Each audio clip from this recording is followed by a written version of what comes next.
Hola amigos, ¿qué tal? Les saluda Jaime Lascarro, estudiante de la Biblia y predicador laico. Bienvenidos a su programa En los umbrales de la eternidad. En nuestra primera entrega de esta serie Caminando con Dios en su santuario, vimos que la condición humana es irremisible. Existe un vacío dentro del corazón de cada hombre y mujer que nace. Entre tanto, cada quien busca su norte personal en el desarrollo de la existencia, va creciendo en la medida en que se descubre aquello que llaman los entendidos el verdadero sentido de la vida. Pero dicho sentido muchas veces es trastocado por lo temporal y aparente. Eso que el sabio Salomón denominó como la vanidad de las vanidades. Ni el dinero, ni la moda, ni la salud, ni la educación, ni los placeres brindan respuestas completas a lo que el género humano llama felicidad. Dame, hijo mío, tu corazón y miren tus ojos por mis caminos. Esa es la recomendación a seguir si es que de trascender por la eternidad se trata. Quien así lo haga y obedezca, entonces encontrará alegría en el Señor y Él hará que cabalgue sobre las cumbres de la tierra. Hará que disfrute de la tierra que Dios le prometió a Jacob. Y eso es lo que escribió el profeta Isaías en el capítulo 58, versículo 14 de la versión Palabra de Dios para todos. Esa es la tierra de la heredad, aquella donde ya no habrá muerte, ni habrá más llanto, ni clamor, ni dolor, porque las primeras cosas pasaron, según escribió Juan en Apocalipsis 21:4. ¿Y cómo es posible esto? Pues responde el apóstol Pablo en 2 de Corintios 5:17. Si alguno está en Cristo, nueva criatura es. Las cosas viejas pasaron, he aquí todas son hechas nuevas. Bienvenidos a nuestro capítulo de hoy. Hoy hablaremos de una nueva esperanza para el viejo hombre. Sean todos bienvenidos. Cada persona en este planeta es libre de elegir su derrotero, pero también cada persona puede entender si desea repercutir su existencia solo por esta vida o también por la inmortalidad que solamente el cielo es capaz de otorgarnos. Nadie puede alcanzar ese nivel a menos que la mano omnipotente lo acompañe para ello. Si bien sabemos que nuestras imperfecciones nos condenan a quedarnos con la neblina de una existencia aparente de felicidad, la Biblia nos da una promesa certera que nos brinda el pasaporte a una vida perfecta en Cristo Jesús. Pero perfecta no es impecable. Bíblicamente hablando, la perfección es un proceso, no un destino final. Solo una correcta relación con Dios puede conferir dicho estatus. Pero nuestro panorama es difícil. ¿Saben por qué? Bueno, el apóstol Pablo escribió esa angustia que vive en su interior aquellos que desean ser moralmente mejores, descubriendo que se trata de una montaña imposible de escalar. Porque lo que hago no lo entiendo, pues no hago lo que quiero, sino lo que aborrezco, eso hago, y si lo que no quiero, esto hago, apruebo que la ley es buena, de manera que ya no soy yo quien hace aquello, sino el que mora en mí, el pecado que mora en mí. Esto es Romanos 7:15 al 18. Entonces, he aquí un diagnóstico que es muy difícil de aceptar por nosotros. Queremos ser buenos, pero en realidad no podemos. La naturaleza humana es experta en usar máscaras.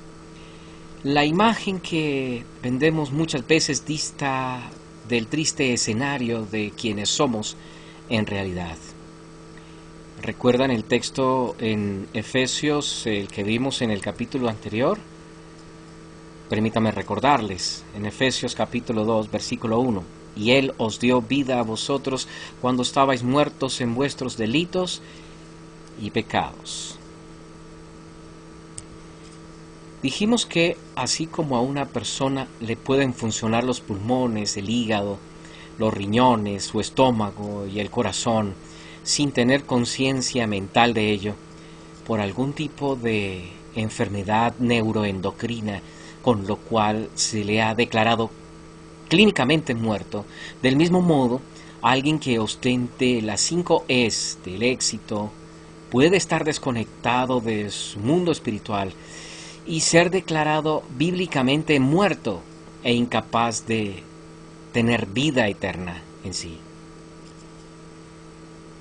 Un verdadero muerto viviente, decíamos. Pues bien, asimismo hay muertos de muertos. Hay muertos bonitos, hay muertos feos, ¿no? Uno feo es una momia de aspecto espeluznante que produce espanto y aversión. Pero uno bonito es aquel que corresponde a una persona querida que por arte de la tanactopraxia, que es la habilidad de maquillar hermosamente a los fallecidos, luce agradable y casi como que siguiera con vida.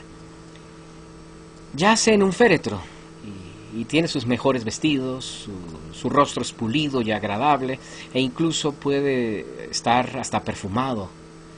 Pero piensa en lo siguiente: hace un siglo atrás, cuando la fotografía era un arte apenas en etapa pueril, existía una costumbre que para nosotros hoy sería considerado como algo macabra.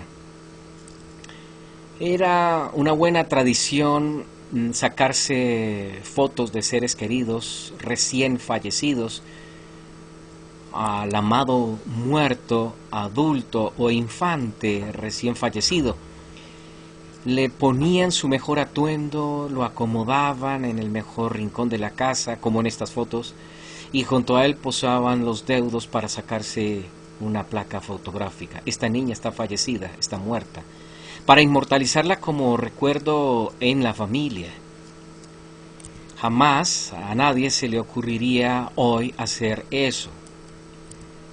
Bueno, aunque todavía hay partes donde lo hacen. Esta bebé, la de la izquierda, está muerta.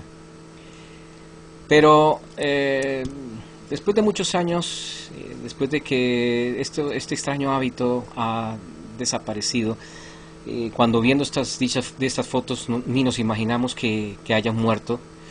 Se ven bien, parecen vivos, pero están muertos, parecen muertos entre los vivos, como si fueran vivos. Nos turba pensar en algo así, pero entre nosotros hay millones de muertos, entre comillas, que aparecen en televisión, ocupan titulares de prensa, se sientan a nuestro lado, comen, ríen, estudian, trabajan, y lo peor de todos, quizá usted sea uno de ellos, o yo, si es que me creo autosuficiente también. A eso se refiere la Biblia: muertos en nuestros delitos y pecados, siguiendo la corriente de este mundo, complaciendo los deseos perversos de nuestra naturaleza carnal, lo que la mente pudiera imaginar. Muertos en pecados. Y ahí nos encontramos también con toda clase de muertos, los feos y los bonitos.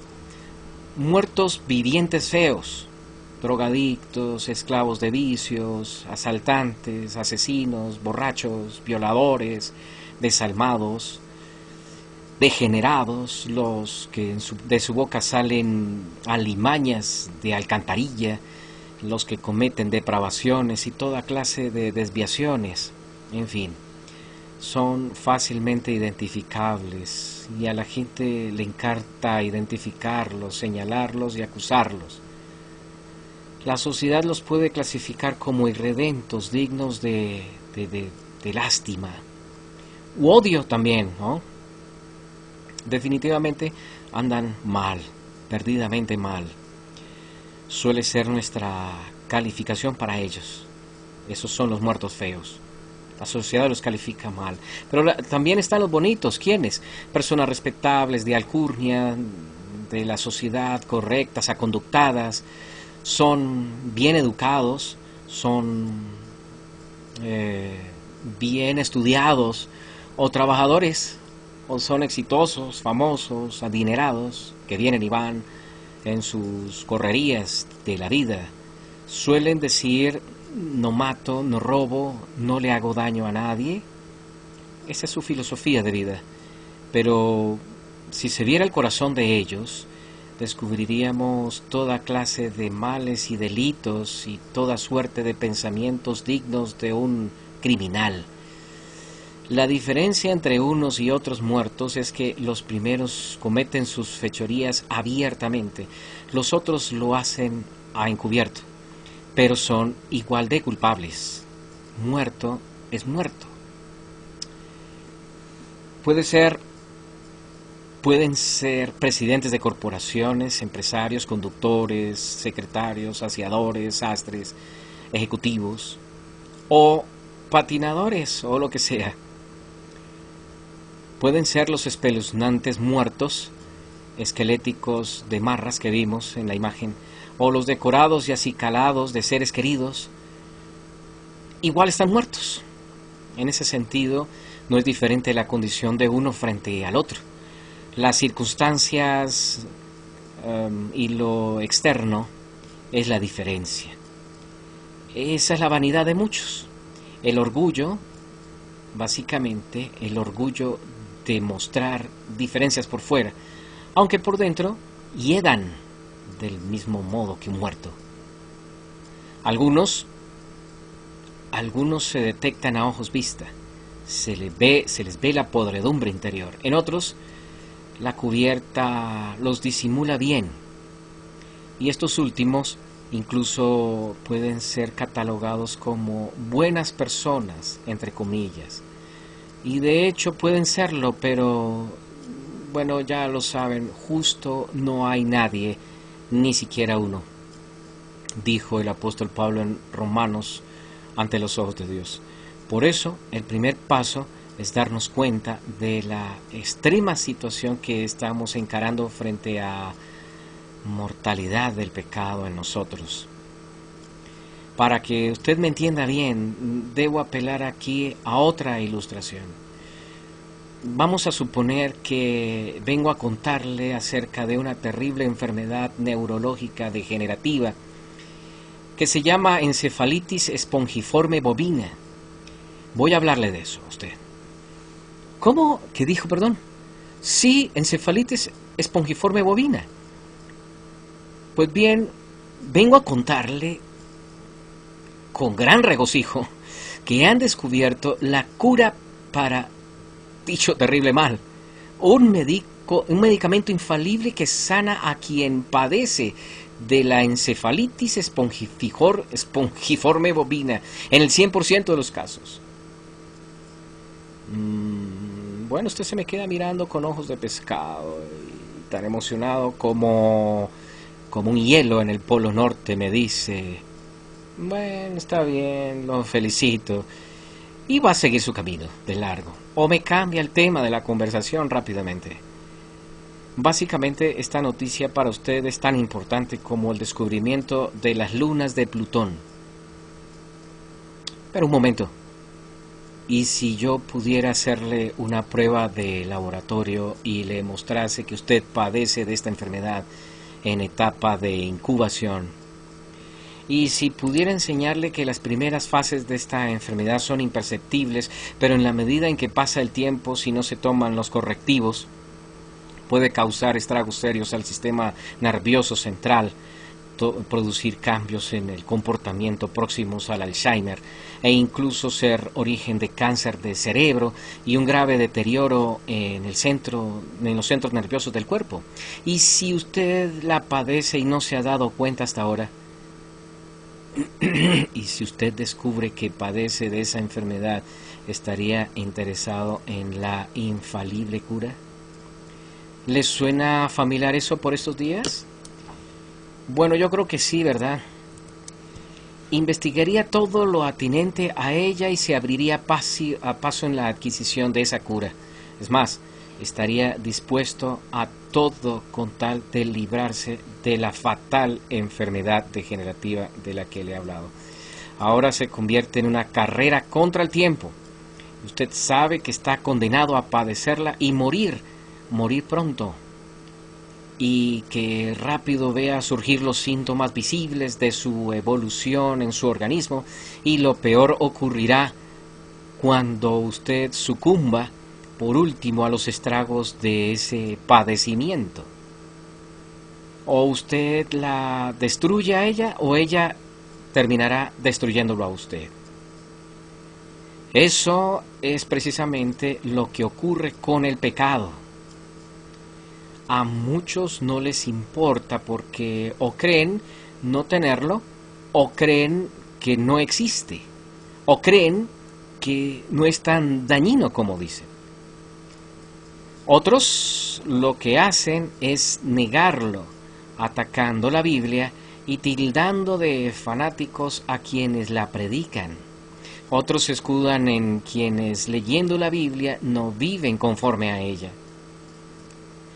Es como ver a un conductor de automóvil que al notar encenderse el testigo que advierte de recalentamiento del motor, destroza a golpes el tablero para que el testigo no incomode más. Se libró por fin de esa molestia. ¿A qué costo, la verdad? Las Escrituras no se vienen con medias tintas para declarar que nuestra maldad es de naturaleza y proviene desde las entrañas. El profeta Isaías declara en el capítulo 48, versículo 8 lo siguiente: si nunca lo habías oído, ni nunca lo habías conocido. Ciertamente no se abrió antes tu oído, porque sabía que siendo desleal habías de desobedecer. Por tanto, te llamé rebelde desde el vientre. Rebeldes de nacimiento. Rebeldes sentenciados, esclavizados y destinados a ser destruidos. Y no es una exageración, es justamente lo que declara la palabra de Dios una vez más. Primero, como lo hemos hecho notar del profeta ya mencionado, todos somos pecadores de nacimiento. Y ante la ley de Dios, todos somos transgresores, cometemos pecado como si fuera simplemente respirar. A la menor oportunidad después de nacer que tenemos de pecar, lo hacemos sin problema alguno. Y al ser pecadores tenemos una sentencia que pesa sobre nosotros, y la dice el libro de Romanos: porque la paga del pecado es muerte. Pero no solo condenados, sino sometidos a la condición de esclavos, dominados por una fuerza superior a nosotros, sin tener otro camino más que el de seguir los dictados de quien nos domina. Y sigue diciéndonos la epístola a los romanos: ¿no sabéis que si os sometéis a alguien como esclavos para obedecerle, sois esclavos de aquel a quien obedecéis, sea del pecado para muerte, o sea de la obediencia para justicia? Esclavos del pecado para muerte, nos dice el Evangelio. Solo tenemos vida para morir, condenados por nuestra condición de rebeldes y desobedientes al Señor. No solo condenados por el pecado, sino también dominados por el pecado y de contera, al final, destruidos por el pecado. Y es una destrucción real la que nos espera. No es la muerte natural que experimentaremos todos los mortales en esta tierra. Dios no nos libra de morir de vejez o de cualquier otra causa natural o accidental. Pues la muerte a la que estamos condenados es la que hemos de afrontar si no aceptamos a aquella sustituta del Cordero de Dios que sufrió en la cruz del Gólgota. Las horas tenebrosas que padeció el Hijo del Hombre, pendido en la cruz del Calvario, el acoso de los espíritus demoníacos, la tortura lacerante, el abandono, la soledad, la hórrida sentencia de muerte lenta, el estado de tortura, el clamor desesperado y sin recibir una gota de misericordia del cielo.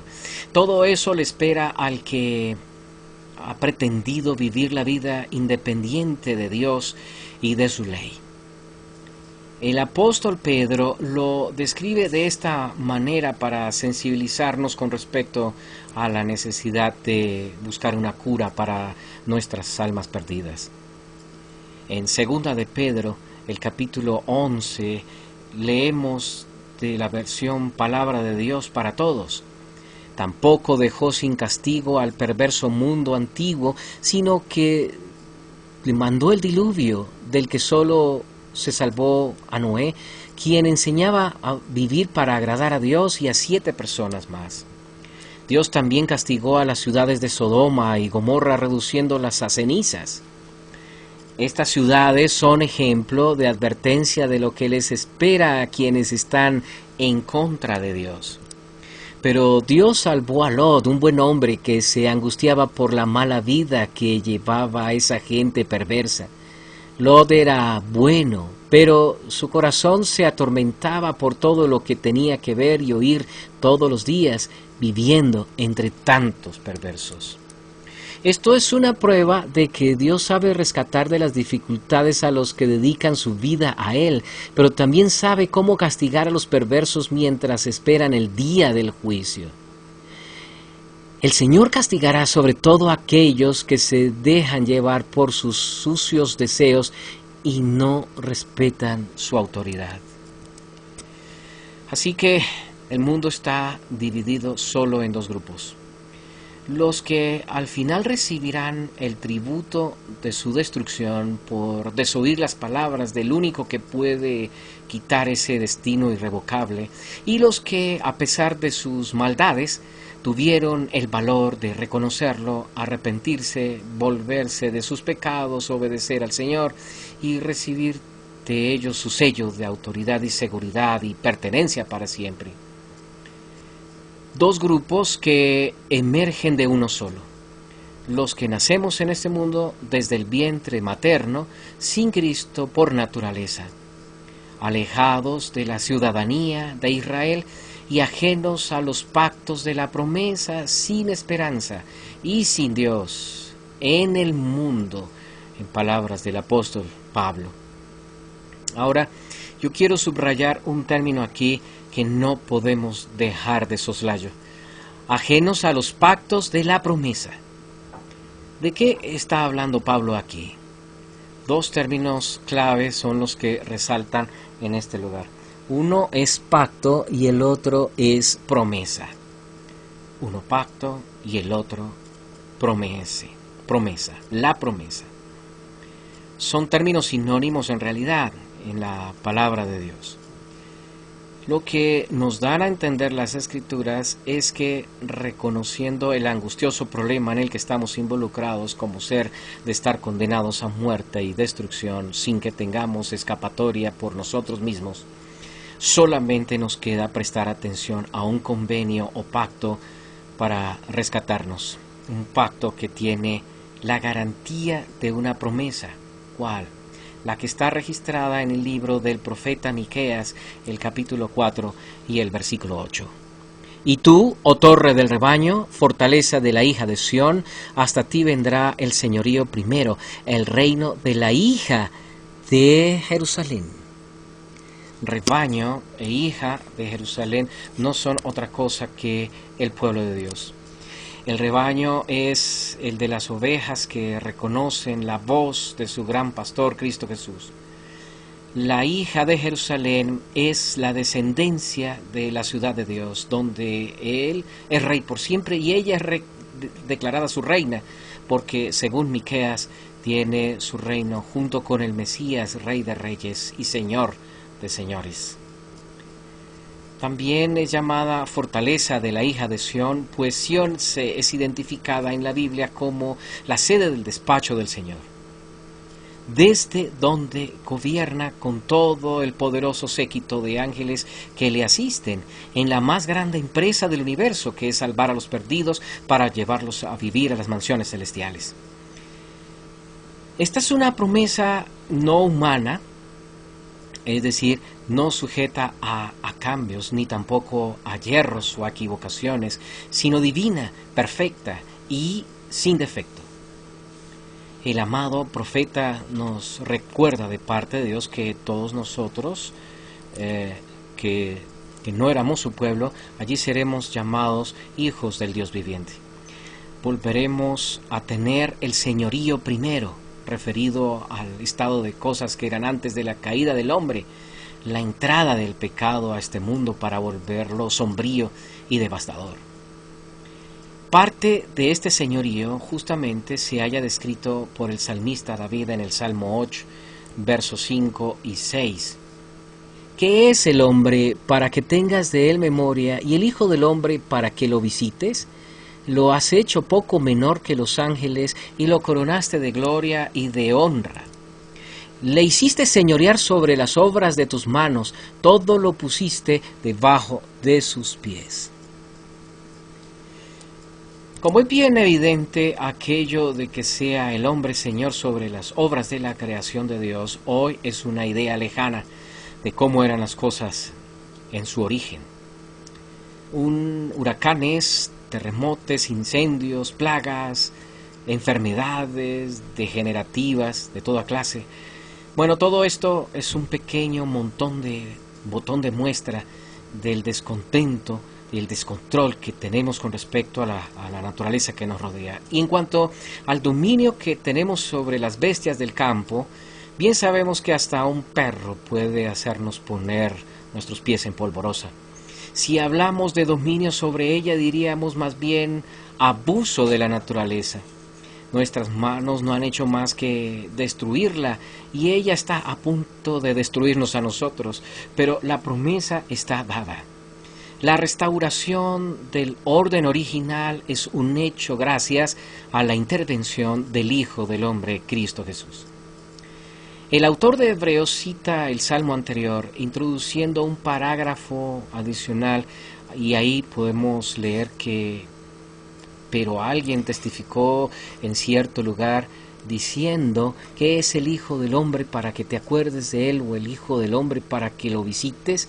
Lo hiciste un poco menor que los ángeles, lo coronaste de gloria y de honra, le pusiste sobre las obras de tus manos, todo lo sujetaste bajo sus pies. Pablo nota que esto ha dejado de ser a raíz de la realidad del pecado. Entonces agrega, leyéndolo en la versión Palabra de Dios para Todos: así que aquí todo significa que no hay nada que él no gobierne, que él, el hombre, no gobierne. Sin embargo, no vemos todavía que esto se haya cumplido. Toda la humanidad ha perdido el control de dicha honra, a excepción de un caso particular: Cristo hombre. Dice en Hebreos justamente 2, del 6 al 8, pero nosotros esperamos, o más bien, vemos a aquel que fue hecho un poco menor que los ángeles, a Jesús, con la identificación de Pablo de aquel que se hizo carne y sangre como nosotros, coronado de honra y gloria a causa de los padecimientos de la muerte, para que por la gracia de Dios gustase la muerte por todos nosotros. O sea, todo lo que Dios creó fue hecho para su gloria, pero también para compartir toda su gloria con nosotros, sus hijos. Por eso nos convenía a nosotros que Él se hiciera carne y sangre como cada uno de nosotros, y que experimentara cada uno los desafíos que tenemos como humanidad caída. Nos convenía y mucho. ¿Por qué razón? Porque al ganar todas las victorias donde cada uno de nosotros ha fracasado y ha caído derrotado, entonces tendríamos el camino expedito para lograr lo mismo que Él hizo. No por simple imitación, sino por fe, al aceptarlo como mi Salvador personal y creer que pone en mí el querer como el hacer conforme a su voluntad, soy más que vencedor. Citando nuevamente a Pedro, y en unión con esta hermosa promesa, leemos en el versículo 13 del capítulo 3, segunda de Pedro: pero nosotros esperamos según sus promesas cielos nuevos y tierra nueva, en los cuales mora la justicia de Dios. Una vez más, nótenlo bien, aparece el término promesa. Los que vayan a ser habitantes de la tierra nueva deben tener el carácter de Dios, pues allí mora la justicia perfecta. Eso quiere decir su carácter. Tienen su carácter. Y Dios ha hecho la promesa de hacer que usted y yo tengamos la condición del carácter de Dios para ser aptos a fin de vivir en las mansiones celestiales. Leemos de Apocalipsis lo siguiente: he aquí el tabernáculo de Dios con los hombres, escribió el vidente de Patmos, y Él morará con ellos, y ellos serán su pueblo, y Dios mismo estará con ellos como su Dios. Y agrega: enjugará Dios toda lágrima de los ojos de ellos, y ya no habrá muerte, ni llanto, ni habrá más llanto, ni clamor, ni dolor, porque las primeras cosas pasaron. Y el que estaba sentado en el trono dijo: he aquí yo hago nuevas todas las cosas. Un mundo distinto del que vivimos, un lugar sin hospitales, ni ejércitos, ni policías, un planeta sin contaminación ni contaminantes, un mismo país sin fronteras, sin odios, ni discriminaciones, ni diferencias sociales, ni pleitos, ni envidias, ni amarguras, donde no hay bomberos, no hay médicos, no hay cárceles, no hay inseguridad, no hay miedo, no hay armas, no hay guerras. Por esa razón, para garantizar que el mal nunca más vuelva a levantarse, es necesario que mi carácter y el suyo hayan cambiado para siempre, sin sombra de volver a las viejas andadas. Si no adquiero la cultura de vida de un universo sin pecado, simplemente el cielo para mí será un infierno. Algunos creen que como Dios es amor, pues al final va a permitir que haya vida eterna para todos, porque Él es bueno. Supongamos que una persona acostumbrada a las bebidas alcohólicas llegue a ser de los salvos en el cielo. ¿Cree usted que sería feliz en el cielo? Porque allá no hay bares ni sitios donde se adquieran licores de ninguna especie. Tal vez una semana sería ya de por sí una severa aflicción para tal persona. Otros son apasionados del deporte de masas y vibran como ninguno alrededor de campeonatos y competencias mundiales, etc. Si llega entre los redimidos, pronto pedirá su baja, o sea, preferiría morir antes que seguir por toda una eternidad en un mundo del cual nunca quiso saber. La lista de ejemplos podría ser interminable, y yo creo que usted ya captó el punto. Si no adquirimos el carácter para vivir en el cielo aquí en la tierra, esperar hasta cuando Él vuelva por segunda vez será demasiado tarde. Y siendo como hemos visto que por nuestros propios medios pudiéramos llegar a esos medios, es imposible. Solo la esperanza nuestra de vivir en un mundo nuevo donde no se halla ni el dolor, ni la muerte, ni la angustia, ni la pobreza serán en Cristo Jesús. Una tierra nueva donde mora la justicia, como yo no puedo, pero Dios sí. Lo único que cabe aquí es creer en la promesa que Él nos hace. Y Él prometió restaurar las cosas de este mundo como eran al principio. ¿Y cómo llama la Biblia a esas promesas? Dejemos que ella misma nos responda a esa pregunta, y para ello tendremos que consultar nuevamente al apóstol Pablo en el siguiente texto citado de su epístola a la iglesia en Galacia. Noten el término sinónimo que usa para referirse a las promesas de salvación dadas a nuestro padre Abraham. Leo el capítulo 3, los versículos son del 15 al 18. Hermanos, hablo en términos humanos.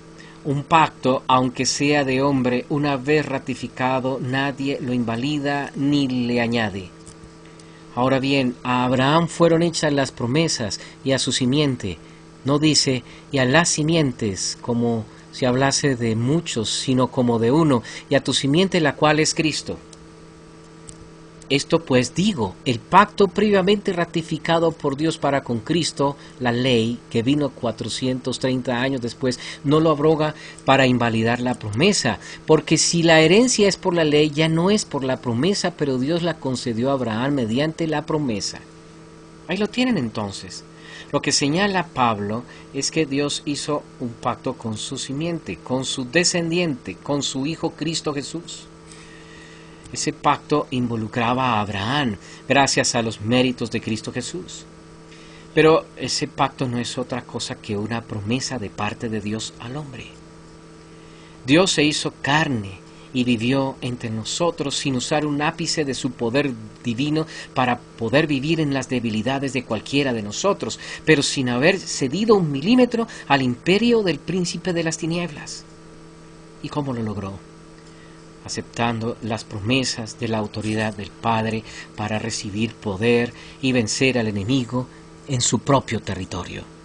Mediante la fe de Jesús, las tinieblas se derrumbaron. Su poderío cayó derrotado y fue expuesto ante los ojos del universo en toda su nefasta y mentirosa dimensión. Así sucedió. Esa fe que venció al diablo Dios la prometió a cada uno de nosotros. Abraham creyó en los méritos del Cordero de Dios y por la fe también creyó en la promesa de recibir el perdón de sus pecados. Y esa misma fe le concedió la capacidad de la santidad y la obediencia, dándole la espalda a la idolatría. En últimas, el aceptar dichas promesas, Abraham entendió que a pesar de la muerte, él sería levantado en el día de la resurrección junto con todos los redimidos a fin de recibir la tierra por heredad, porque esos fueron los términos del pacto de Dios con su Hijo. Así leemos en Daniel 7:27. Hasta que vino el anciano de días y se dio el juicio a los santos del Altísimo y llegó el tiempo y los santos recibieron el reino.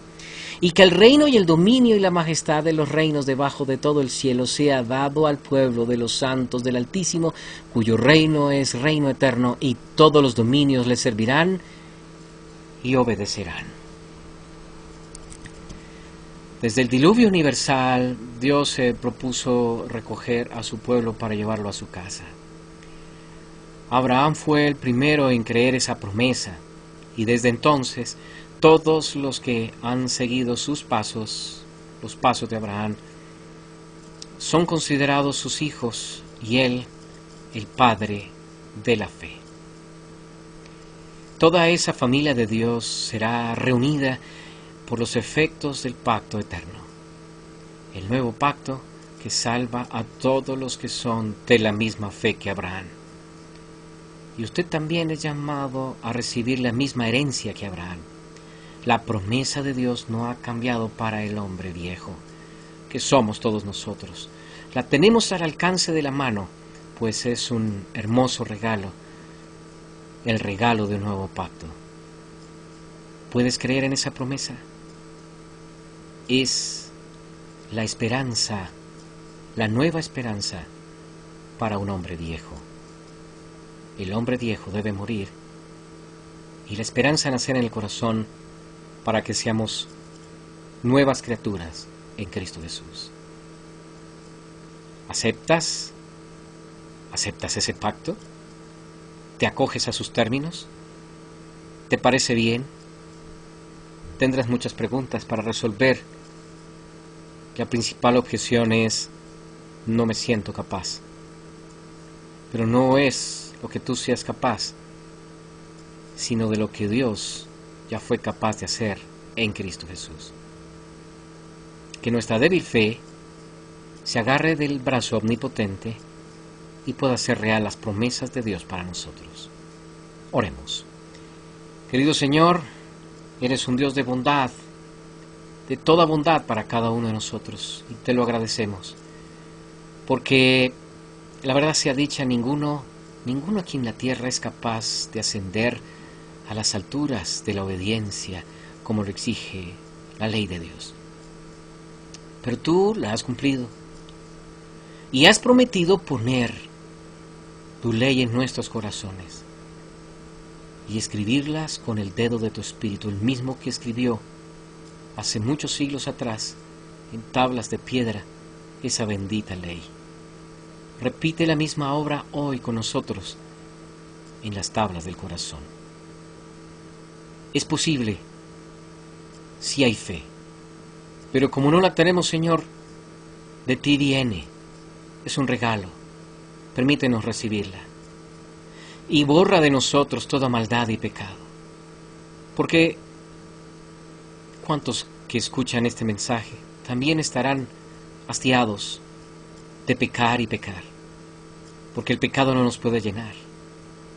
Por esa razón, llénanos tú, límpianos de toda maldad, borra nuestras iniquidades, aquí al pie de la cruz, en el Gólgota, donde debemos estar todos, porque no hay sitio más seguro que este, en el monte de la salvación, allí donde has derramado tu sangre por nosotros, que ella nos lave y nos limpie, y que nos haga aptos de recibir tu justicia, porque estamos limpios, y al que está limpio, tú le concedes esa gracia, Señor. Bendito seas por siempre, y que la salvación venga de ti para nosotros, a fin de que un día no muy lejano caminemos contigo en ese lugar que has preparado a cada uno de nosotros.